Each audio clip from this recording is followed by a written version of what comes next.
Maintenant, nous allons passer à un nouveau prix. Comme chaque année, nous avons le prix international. Donc, Sophie, nous avons donc deux prix. Il y a eu deux prix ex aequo cette année parce que nous avons trouvé que finalement, deux femmes méritaient tout à fait ce prix. Donc, s'il vous plaît, Dominique Jacob, pouvez-vous nous dire qui a eu la première mention ex aequo du prix international? Donc, en effet, il y avait beaucoup de candidatures fantastiques.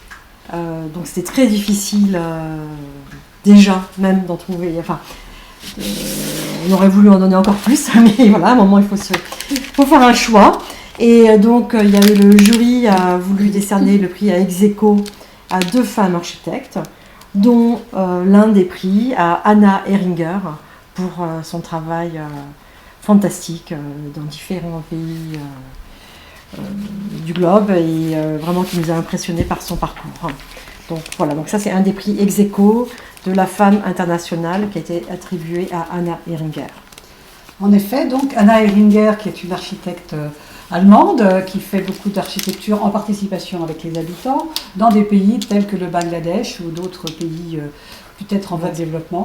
Et la deuxième lauréate, qui a un profil assez différent malgré tout, pouvez-vous nous dire, Sophie Berthelier, qui est-ce donc?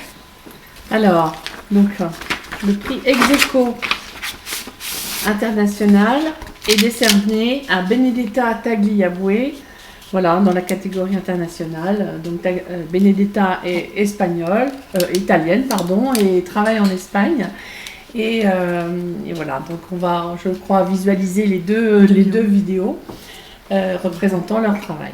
Donc, ces deux femmes sont ravies l'une comme l'autre d'être ex aequo dans ce prix, ce qui est tout à fait un honneur pour elles. Et elles auraient évidemment aimé être parmi nous ce soir, mais malheureusement, la Covid-19 nous empêche de nous retrouver. Cependant, il est prévu de nous retrouver très certainement en mai 2021, lorsque nous allons faire un colloque international sur les femmes architectes qui se tiendra à Paris, et vous êtes naturellement toutes invitées.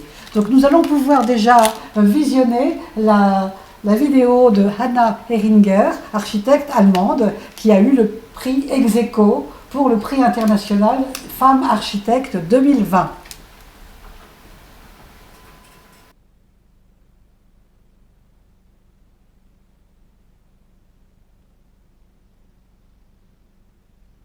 Hello. Bonjour, Anna Heringer. Bonjour, Catherine. We are very nice to tell you that you have won the Prize International of Women Architect Night 2020. Félicitations. Congratulations. Oh, merci.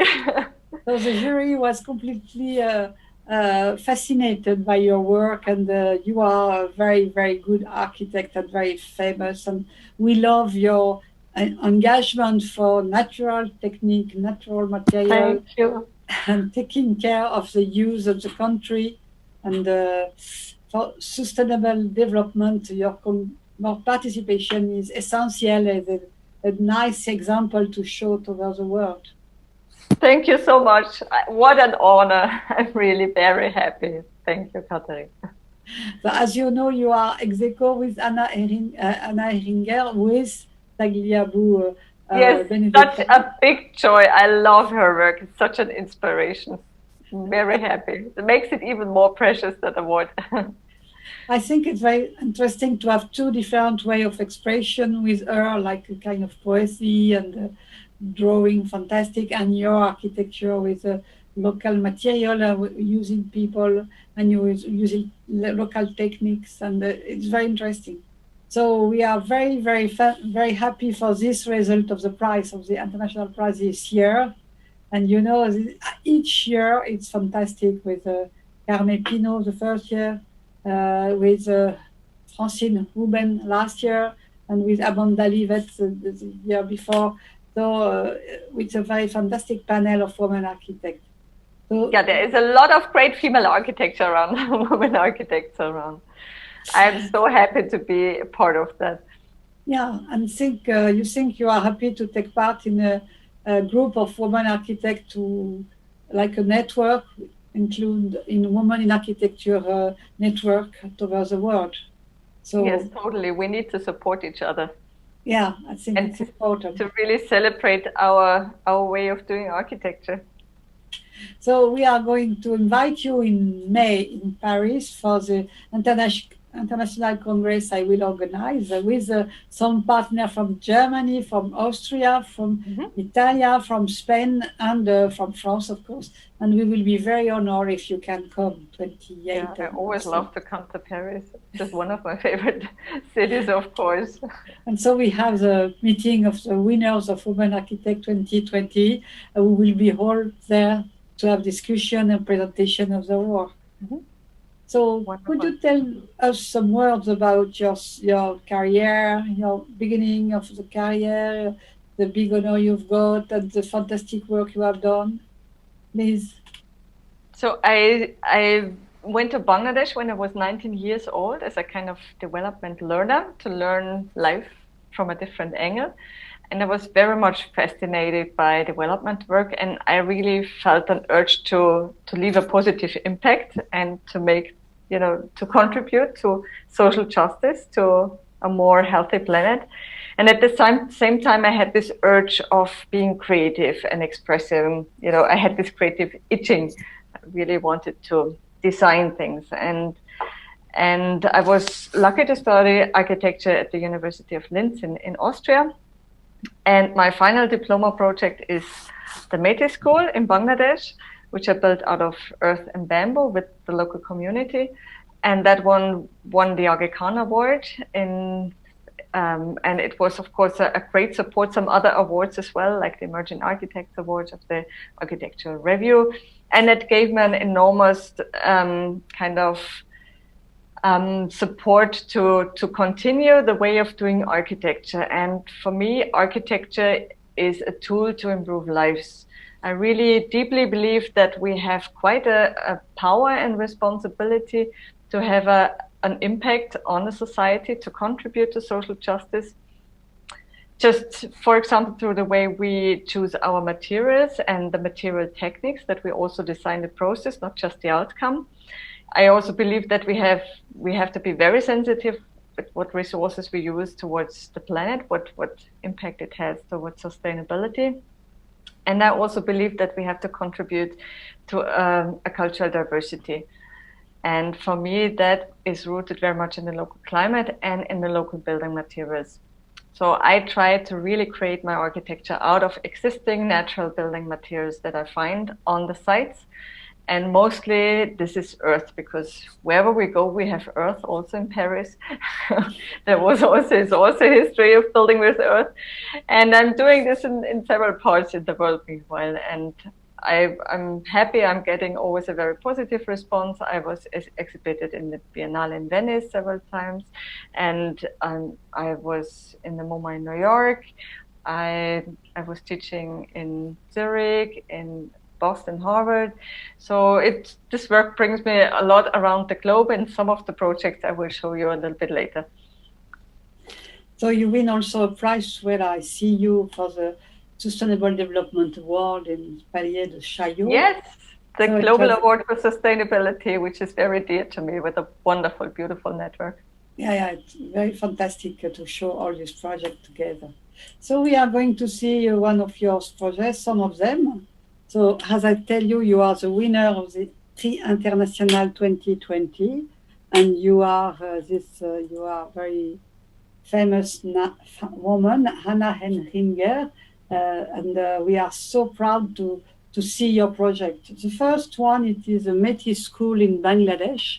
Can you tell some words about this project? Yes, so the Métis School in Rudapur is built out of the local soil, of the local earth and the local bamboo, and with the community building. So for me, it's always important to look what kind of local materials are available and also what kind of energy resources are locally available. And that's for me mostly human labor, like craftsmanship. There are a lot of alternative energies, but for me the most important is the craftsmanship, because then the building budget really remains with people. And that's the biggest hope that I have, that I'm not supporting big industry, but really people. So this is the Métis School from the front side. That was also a broader work that was done by the women in that village. Dipty Textiles. And if we go to the next one, it's, you know, here you see the site. It's, you know, completely without electricity. So it's completely low tech, but I wanted to prove with this building that you can build with local materials still big structures, you know, that you cannot just build small dark huts, but really proper architectural structures. And that's what I was trying to prove here together with the team of Eike Roswag and Emanuel Hering and all sorts of people. Yes, this was for the opening, we didn't have doors yet, but I wanted to bring the colors in, and we did it with the beautiful sari textiles that the people are wearing there, the women. And that is a picture that is very dear to me, because just imagine, I mean, we had the kids also working on the site, included in the afternoon. In the morning, they had normal classes, and in the afternoon, they came to be included and be part of the site. And that's possible if you work with mud, because it's just like clay works. You can really touch it with your hand. It doesn't harm you. So it's really something that everyone can participate. It's a very inclusive material. And we had children participating, and just imagine if you are a small girl and standing in front of that large structure in the large school in the end, and you know that you built it with your own hands and using just the dirt underneath your feet, that just gives an enormous boost in self-confidence in your own resources, but also of course in the team and in the village. And that's the caves in the Métis schools. They are like a very protective atmosphere. And these are the caves of the Métis school that are like this very protective area. I think that every child needs, you know, sometimes you're overwhelmed, sometimes you just are tired, you want to retreat. And that's you know, this kind of a warm feeling that is part of the school, and I think should be part of every school. And then I think we come already to the next project, the Deshi Center. Yes, the Deshi Center, c'est toujours still in Bangladesh, vocational training center. It seems to be the same technology you use. Yes, it was, because there were a lot of awards that helped me to make the next building there, which is an electrical vocational training. And in this building, we tried to improve the techniques even more. These were the drawings. You know, I had no drawings, no elevation, no section before I started the building. I only had a feeling in my belly how this building could look like in the end. And this drawing is now also kind of documented in one of these kind of traditional textiles in Bangladesh by the women. And what was important here is to bring in even more refinement of the local materials, like the bamboo, not just, you know, in letters, but like real ornaments. So to say, you know, the preciousness of a material is not the carbon emissions that are embodied, but it's the creativity and the craftsmanship that is embodied that makes it precious. Yeah, these are the kind of, in Bangladesh, it's very important to design a lot of outdoor spaces, but also shaded ones, protected ones. So we have the veranda in the ground floor, and then the next slide is the top floor. That's a space that the Bangladeshis love a lot. It's like, yeah, it's you're part of nature, but still have some sort of privacy and protection. And women on the site was something that was very important to me. I didn't manage to do this in the first building in the Métis school, but in the Deshi building I managed. And the story was that we had also beautiful students working with us, and the flirt level was quite high on the site. And then when I was walking through the village, I felt that the wives of the workers were really looking stressed at me, and I thought that's the last thing I want to create I don't want to create social friction amongst the families. So I talked to the wives and invited them to be part of the site. And then they said, we cannot really do something, but then we are not construction workers, but then we figured out that they usually traditionally do the plastering. So I hired them, but they told me, don't say anything to our husbands. And they said, no, I won't speak a word. And then at 7 o'clock next day, the husbands came to work, and 5 minutes later, the wives appeared on the site. And then it was first, you know, the men were like, the fun is over. But then after like a week, they started to flirt with their own wives, and they got the same amount of salary, you know, queued for the same amount. And they were working hand in hand hand in hand as a team on the site. So that created really a completely new feeling also amongst the families. That was a very beautiful part of the project. So for me, the design of the process is just as important as the outcome, as the architecture. So another project still in Bangladesh, Ananda-Loy. What is this project?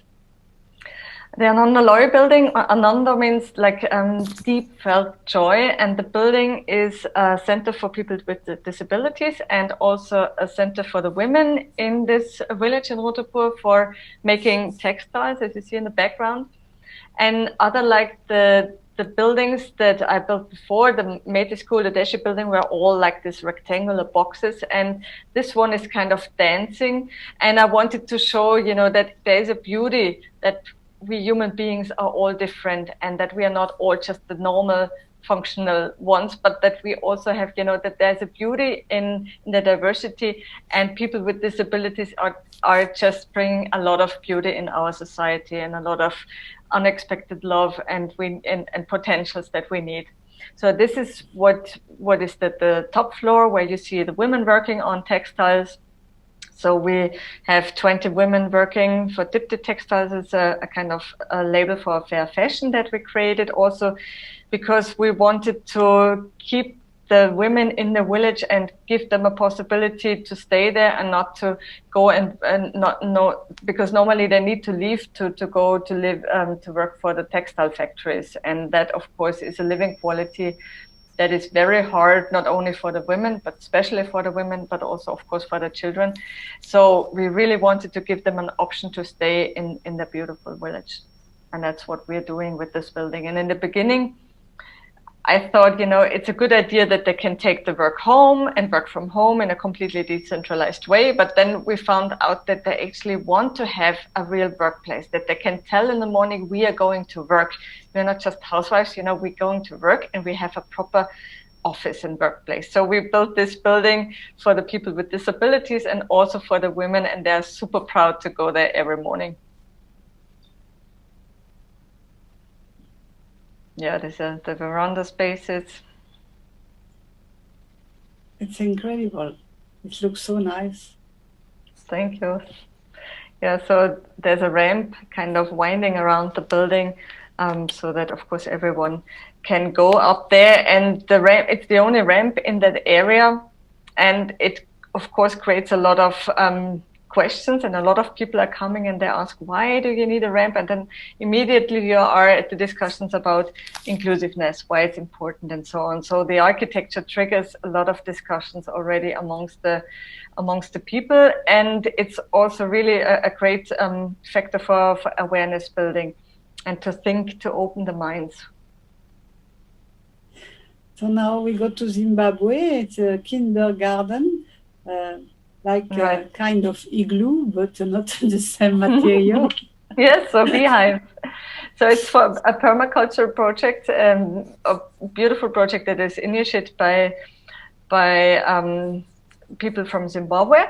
And the idea was similar, like the Métis School, we have a neutral space, a neutral room. And then, you know, instead of the caves, it has kind of this nose, this alcove, that is also kind of the cozy corner for the kids that could also act as a stage, or, you know, you have your small intimate unit as well.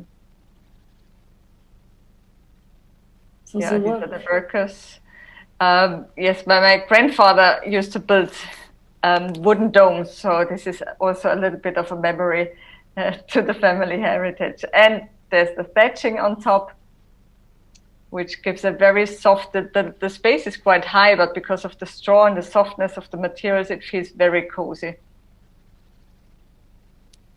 Yeah, my very first wish was, as a child, you know, I wanted to become a hairdresser. So finally, I had a building that I could give a haircut, so which was really funny. Sorry. Yeah, so in every project we try really, I mean, we have a lot of users involved, and it's always the biggest joy when the people are just part and we're building hand in hand. So the project is in Chinese. It's 3 bamboo hostels. We love a lot this drawing. It's fantastic too. Yeah, the Chinese hostels, this was a biennale where 12 renowned architects were invited to build structures out of bamboo, and the aim was to show the beauty of this material. And if you click forward, yeah, so I didn't want to just use the bamboo, but also other natural materials like the stone and the rammed earth that they have, and there's still a lot of old rammed earth buildings in that village. But what I wanted to show that you can use old materials, but still in a modern way. You know, it's, I think, very important to show that you can, that material might be old, but still it's our creative ability as architects to use it for today and to meet needs and aspirations of the people now. And I think that's, you know, it's our core capacity as designers to use those materials and create something that resonates with us now. So we are completely émerveillés in a wonderful land, like a dream. It's formidable. It's magnifique. I think everybody is enthusiastic with your architecture and your constructions. Thank you. So thank you very much, Hannah Henringer.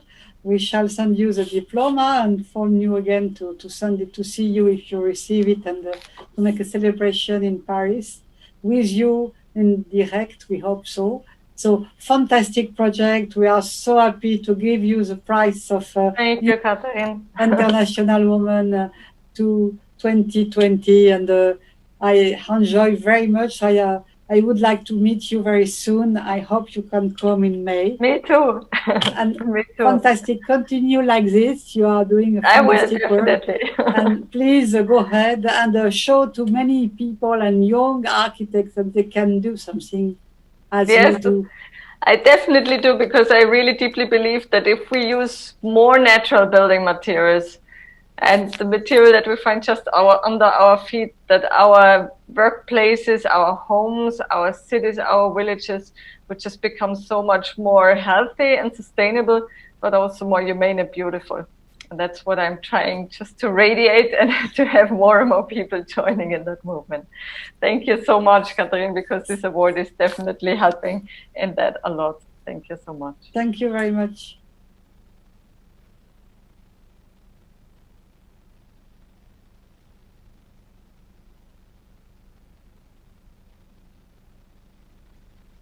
Bonjour, Benedetta Tagliabue. Vous êtes lauréate du prix international des femmes architectes 2020.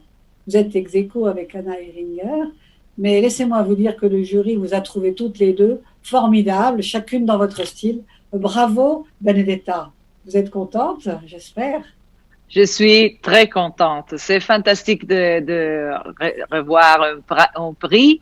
Et ce prix, c'est très important pour moi aussi. Le prix femme architecte, c'est fantastique. Et d'être avec une grande architecte, grande amie comme Hannah Henringer, c'est un honneur, vraiment. Donc, je vais dire quelques mots au sujet de ce prix. Donc, ce prix est un prix international, mais français également. Donc, nous avons commencé en 2013 et nous avons fait le prix avec le support du ministère de la Culture, du pavillon de l'Arsenal, de l'Ordre des architectes, des Ciments Calcia, de BNP Paribas Real Estate, de Cogedim, de Unibail Rodamco Westfield, Bâti Actu, Théma Architecte et le Journal de l'Architecte, qui est un journal français et belge en même temps. Et ce prix a également le soutien de la région Île-de-France et de la ville de Paris. Donc vous êtes ex aequo cette année avec Hannah Henringer. Vous êtes la formidable lauréate Tagliabue de l'agence Mirales Tagliabue. Et donc, vous allez nous dire quelques mots au sujet de votre agence, comment vous l'avez fondée, et aussi sur votre curriculum vitae. Comment avez-vous démarré l'architecture? D'où venez-vous? Où allez-vous? Je nais à Milan, je suis italien, mais j'ai étudié à l'université de Venise. Venise, c'est une ville fantastique. Mais j'étais très inquiet et je voulais connaître plus. Et j'ai fait un voyage pour terminer mon carrière à New York. Et là-bas, j'ai connu beaucoup de gens intéressants. Et avec ce gens intéressants, j'ai connu une architecte à l'époque jeune et très plein de talent. Il était Eric Miralles. Et avec Eric Miralles, je suis venue à Barcelone à vivre. Et ils nous ont fait une agence ensemble parce que c'était impossible de ne pas travailler avec Eric si tu étais avec elle. Et Eric a disparu dans l'année 2000. Et après ça, j'ai dû faire architecture seule, mais avec une team de personnes fantastiques et toujours avec cette idée que nous avons avec Eric de faire une architecture plein d'émotions, d'inventions et toujours un petit peu expérimental.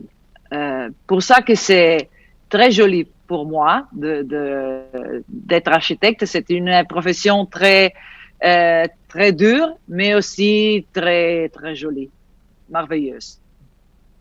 Une belle aventure en effet qui vous a permis de travailler dans différents pays. Donc Barcelone, c'est la ville où vous vivez actuellement, et vous avez réhabilité ce marché Santa Catarina.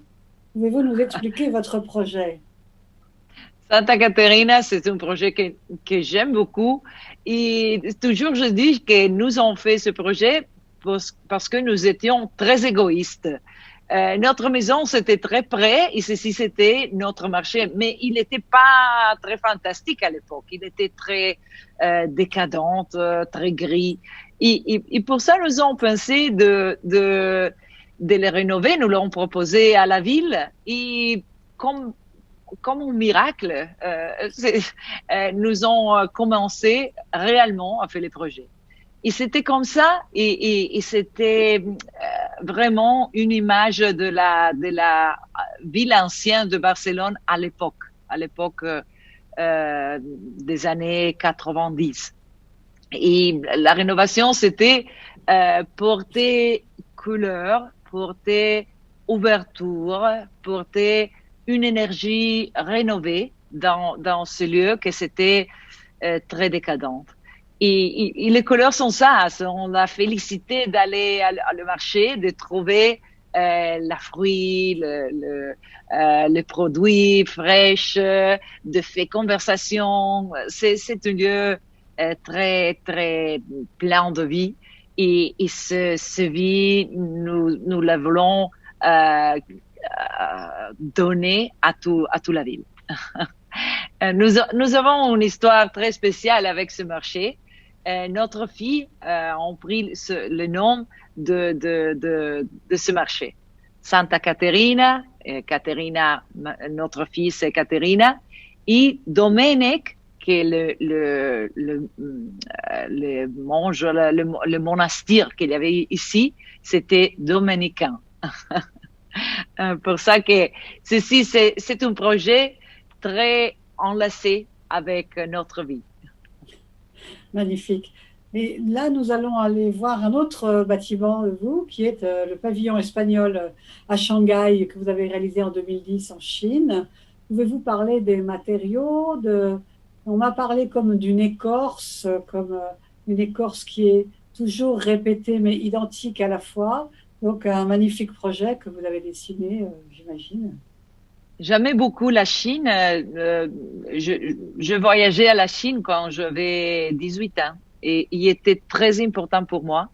Et pour ça, faire cette compétition pour le pavillon d'Espagne, c'était très important. Et il demandait de faire des choses en relation avec le futur de la ville.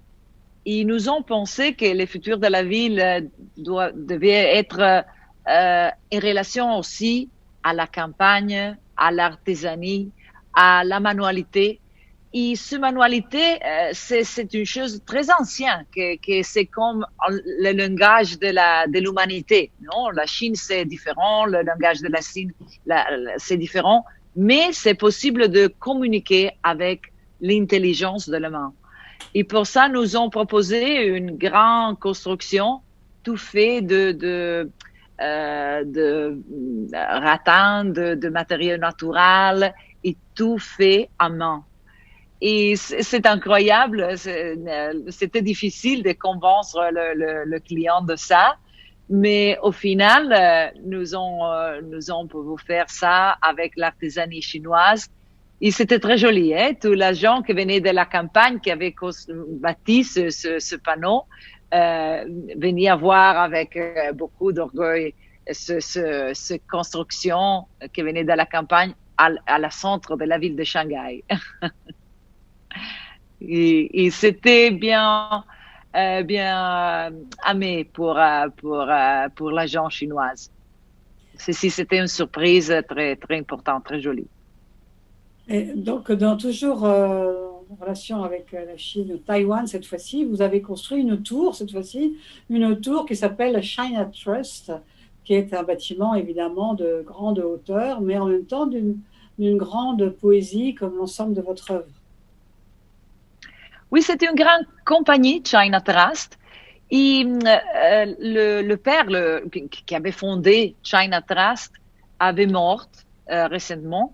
Et pour ça, le fils qui était le chef de la compagnie m'a demandé de faire une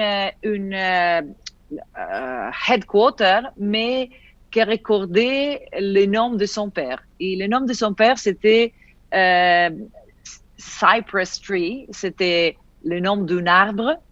Et ils nous ont fait une investigation sur cet arbre. Ils nous ont proposé un édifice dans le downtown de la ville qui était plus naturalistique, avec beaucoup de curves, avec beaucoup de géométrie organique, des terrasses avec la végétation, avec les verdes, et ce façade qui imite un arbre, les feuilles, les ramifications. C'était spécial, vraiment. Et aussi d'avoir le terrasse avec les verres et la possibilité de sortir à les différents niveaux. C'était spécial. Nous avons fait aussi un petit peu de Feng Shui dans la Chine. C'est très important. Si tu fais bien le Feng Shui, la compagnie fonctionnera mieux. Et ceci, c'est le derrière de l'édifice. Le derrière de l'édifice, c'est tout à fait différent de la partie d'avant, parce que c'est comme le backbone, c'est comme la spine dorsale très forte, et la part de devant, c'est fluide, c'est généreuse, c'est organique, et c'est ouverte à la ville. Et à l'intérieur, ces relations avec les terrasses, c'est très important. Non, maintenant, nous allons parler d'un nouveau projet de vous qui se passe en Espagne, qui s'appelle Calida São Paulo Centre. Donc, c'est au centre de la ville et c'est un endroit où peuvent se reposer les personnes atteintes du cancer. Oui, c'est une thématique fantastique parce que c'est vrai qu'un hôpital peut curer le cancer, mais c'est pas très bon pour anémiquement. On a la sensation que c'est un lieu hostile. Et pour ça inventé ce projet pour faire que les personnes qui doivent aller à l'hôpital peuvent venir ici et s'oublier de l'ambiance hospitalière et être dans un jardin et vraiment dans une ambiance relaxée, jolie, harmonieuse. Et ceci, c'est très important. Nous sommes à Barcelone, dans l'ancien hôpital São Paulo. À la droite, vous voyez qu'il y a le bâtiment ancien, que c'est très joli, très orné, très coloré, avec la céramique et les briques. Et à la gauche, on voit le nouveau hôpital, que c'est plus fonctionnel, c'est très important, mais c'est pas joli pour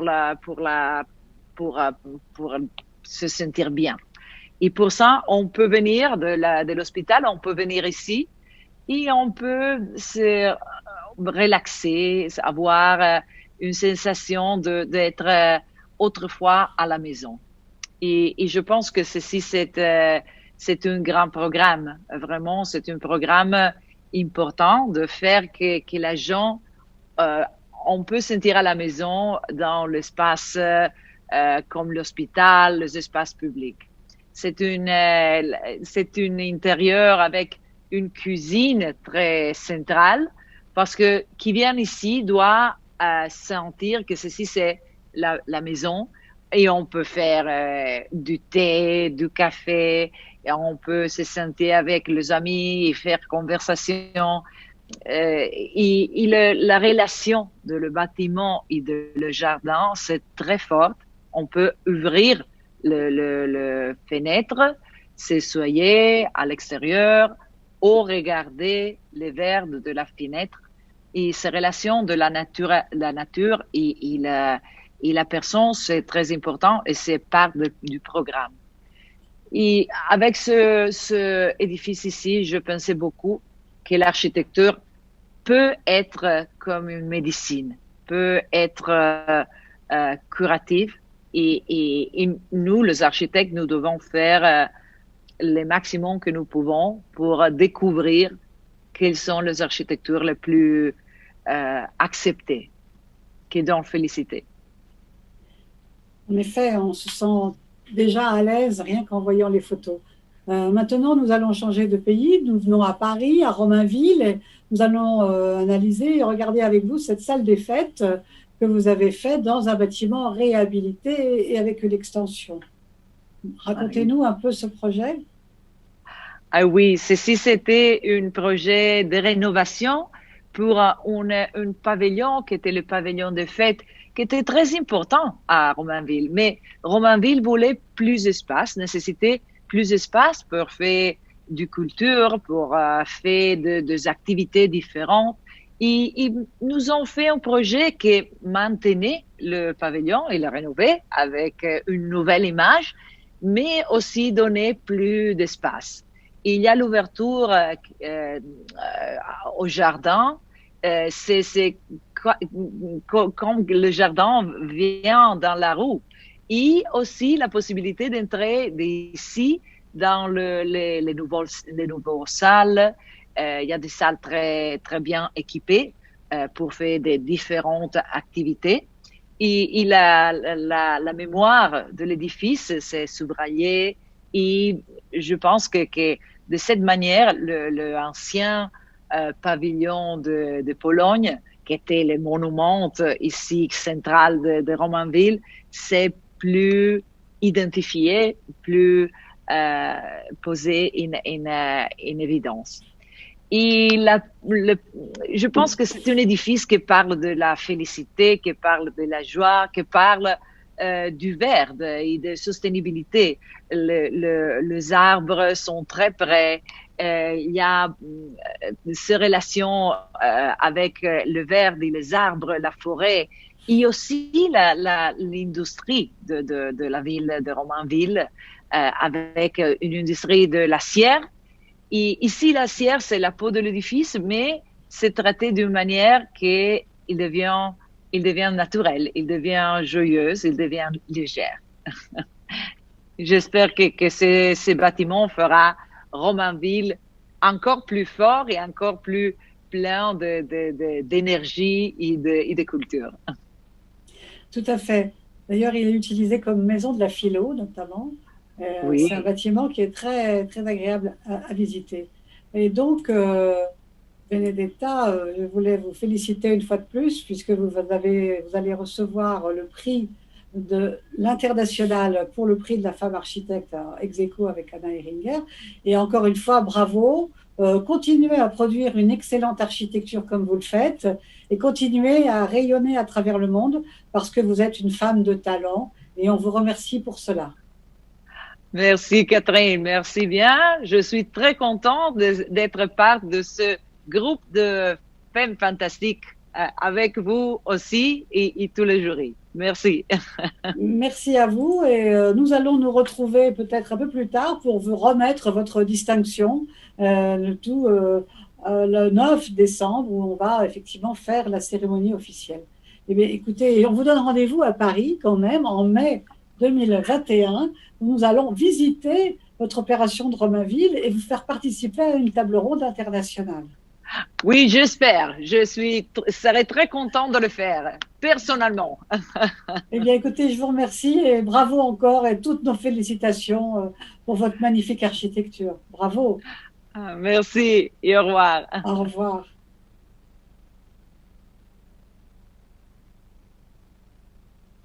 Bonjour, Madame Zanfam.